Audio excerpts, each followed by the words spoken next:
आज जब ड्रीमलाइनर विमानों की तकनीकी विश्वसनीयता पर गंभीर सवाल खड़े हो रहे हैं, जब एयर इंडिया की फ्लाइट्स कभी सैन फ्रांसिस्को से मुंबई की तरफ तो कभी हांगकांग से दिल्ली की ओर आपात लैंडिंग के लिए मजबूर हो रही हैं, जब रनवे से ठीक पहले विमान की सांसें फूल जाती हैं, इंजन जवाब देने लगता है और विमान में बैठे जो मुसाफिर हैं उनकी धड़कनें थम सी जाती हैं, ऐसे समय में एक नाम याद आता है। जी हाँ, कैप्टन चेस्ली सली सलेनबर्गर, वो इंसान जिसने मौत की आंखों में आंखें डालकर एक जलते हुए लोहे के पंछी को पानी की सतह पर इस तरह उतारा जैसे कोई पायलट नहीं, कोई फकीर आसमान से उतरा हो। वो घटना न्यूयॉर्क की सुबह, तापमान 0 से नीचे, आसमान में बर्फ की छाया और जॉन एफ कैनेडी एयरपोर्ट पर रोज की तरह हलचल भरा दिन।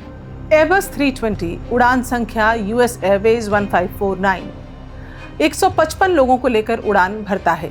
गंतव्य था शार्लोट, लेकिन कुछ ही मिनटों में आसमान में एक अदृश्य संकट उसका इंतजार कर रहा था। रनवे से उठे बस 3 मिनट हुए थे कि विमान एक पंछियों के झुंड से टकरा गया।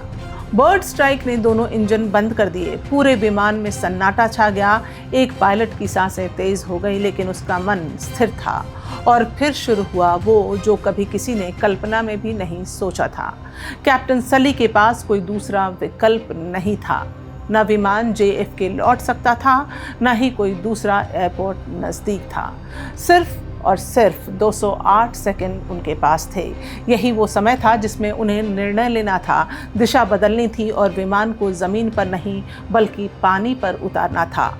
जी हाँ, हडसन रिवर, न्यूयॉर्क के बीचों बीच बहती वो नदी जो उस दिन जीवनदायिनी बन गई। सली ने कहा, this is the captain, brace for impact. और फिर जो हुआ वो एक चमत्कार था। विमान हडसन नदी पर बिना टूटे, बिना पलटे सतह पर उतर गया। अमेरिका ने इसे मिरेकल ऑन द हडसन कहा, लेकिन सली ने हमेशा कहा, it wasn't a miracle, it was the result of decades of training, discipline and focus. एक पायलट की नज़र, एक कप्तान का धैर्य और एक इंसान की जिम्मेदारी, ये कहानी थी उस मानव साहस की जिसकी मिसाल आज भी नहीं मिलती।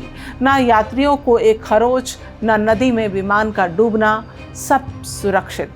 आज जब भारत की उड़ानों में तकनीकी खराबियां आए दिन सामने आ रही हैं, जब एयर इंडिया की ड्रीमलाइनर फ्लाइट्स में इंजन फेल हो रहा है, सेंसर चेतावनी दे रहे हैं और यात्रियों को रनवे से वापस उतारा जा रहा है, तब क्या हमें फिर किसी कैप्टन सली की ज़रूरत है, या फिर ज़रूरत है ऐसे सिस्टम की जहां तकनीकी चूक से पहले ही खतरे की पहचान हो जाए? सवाल ये नहीं है कि कोई चमत्कार कब होगा, सवाल ये है कि क्या हम हर बार चमत्कार पर निर्भर रहेंगे। सवाल ये है कि क्या हमारी एविएशन व्यवस्था तकनीक और लापरवाही की जंजीरों में जकड़ी है, और क्या हमारी उड़ानों का नेतृत्व, वो प्रशिक्षण, वो जिम्मेदारी मिल रही है जिसकी मिसाल कैप्टन सली ने पेश की थी।